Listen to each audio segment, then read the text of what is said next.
What we're saying now is that we're taking it one decision at a time. We've laid out our forecast for inflation. We've been clear about the indicators that we're following, and we're doing our best to balance the risks of under and over tightening. It's the first time in more than 20 years Canadians are facing an overnight rate of 5%. And according to the Bank of Canada, it will take less market demand, moderate wages, and a corporate pricing cut down to lower inflation. I mean, in our own forecast, inflation hovers around 3% for the next year. What that's telling you is the downward momentum in inflation is waning.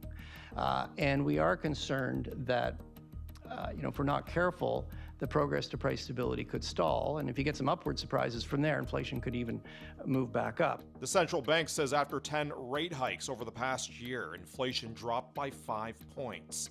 But strong consumer spending and thousands of added jobs this year is maintaining a hot economy. They also didn't shut the door on another interest bump. You can never say never, but I think based on what we know today, this probably will be the last hike for the cycle. The Bank of Canada expects inflation to stay around 3% for the next year, but predicts a gradual decline by mid-2025. Meanwhile, over in Europe, Prime Minister Justin Trudeau issued a call to Canadians. So last week, we delivered the grocery rebate to 11 million Canadians. Canadians in provinces where the federal pricing backstop applies will be receiving their climate check this week. And next week, the Canada Child Benefit is going to be increasing with the cost increases in the cost of living. One major pressure driver is higher than expected housing prices.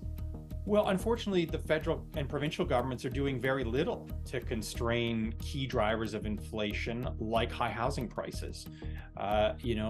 Trying to change, for instance, eligibility for mortgages through CMHC is certainly a way that you could try to constrain house prices.